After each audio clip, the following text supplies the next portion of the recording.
اللہ تبارک و تعالی نے قرآن کریم میں انسان و جنات کی تخلیق کا ایک مقصد بیان فرمایا۔ واضح انداز میں اللہ تبارک و تعالی نے فرمایا وَمَا خَلَقْتُ الْجِنَّ وَالْإِنسَ إِلَّا لِيَعْبُدُونَ، کہ میں نے انسان اور جنات کو صرف اپنی عبادت کے لیے پیدا کیا۔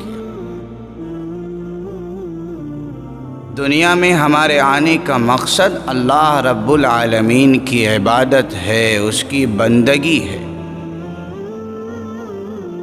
اب چونکہ ہم بشر ہیں، ہم انسان ہیں، ہمارے ساتھ اور ضرورتیں لاحق ہیں۔ اللہ رب العالمین نے ہماری تخلیق اسی نوعیت کی فرمائی ہے کہ ہمیں بھوک بھی لگتی ہے، ہمیں پیاس بھی لگتی ہے، ہمیں نیند بھی آتی ہے، دیگر ضرورتیں، دیگر تقاضے ہمارے ساتھ لاحق ہیں۔ تو اللہ تبارک و تعالی نے ہمیں اجازت دے دی کہ ٹھیک ہے تم کھا سکتے ہو، ٹھیک ہے پیاس کی صورت میں پی سکتے ہو، ٹھیک ہے تم کما سکتے ہو، لیکن یاد رکھو یہ تمہاری ایک ضرورت ہے، یہ تمہارا مقصد نہیں ہے۔ جب اللہ رب العالمین کی طرف سے ہمیں اجازت ملی، رخصت ملی، تو ہم نے اس اجازت کا غلط فائدہ اٹھایا، ہم نے اس رخصت کا ناجائز فائدہ اٹھایا، ہم نے پھر اپنی ضرورتوں کو پورا کرنے میں انتھک کوششیں شروع کر دی۔ اب دن رات 24 گھنٹے ہمیں صرف اپنی ضرورت کا خیال۔ اب ہماری سوچ، ہماری فکر سب اسی دنیا اور دنیا کے اندر کی چیزوں میں رہ گئی۔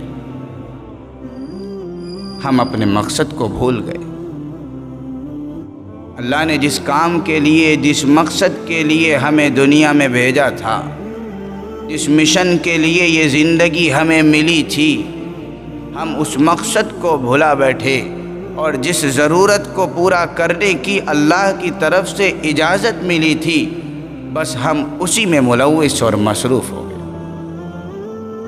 اگر ہم اس کو ایک مثال سے سمجھیں، دنیا کی واضح ترین مثال، ایک ماں اپنے بچے کو اسکول بھیجتی ہے، اس کے بیگ میں کاپی کتابوں کے ساتھ ٹفن کا ایک باکس بھی رکھتی ہے، جس میں اس کے کھانے پینے کی چیزیں ہوتی ہیں۔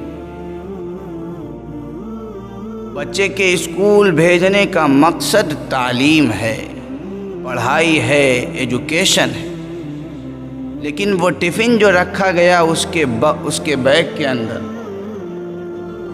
وہ اس لیے کہ بچہ جب پڑھے گا تو یقیناً بھوک لگے گی، تو کچھ وقت وہ کھا لے گا، کچھ وقت نکال کر وہ اپنا ٹفن کر لے گا، کچھ وقت نکال کر وہ اپنی بھوک کو ختم کر لے گا اور واپس پھر پڑھائی میں مصروف ہو جائے گا۔ اب اگر آپ غور کریں کہ وہ بچہ صبح اسکول پہنچا، اس نے سب سے پہلے اپنا ٹفن نکالا اور وہ دوپہر تک، جب تک وہ اسکول میں ہے، وہ کھا رہا ہے۔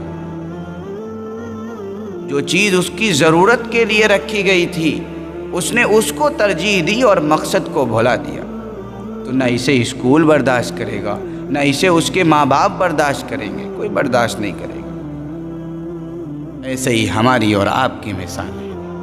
اللہ نے دنیا میں ہمیں ایک مقصد دے کر بھیجا، اللہ نے دنیا میں ہمیں اپنی عبادت کے لیے بھیجا، یہ ہمارا مقصد تھا۔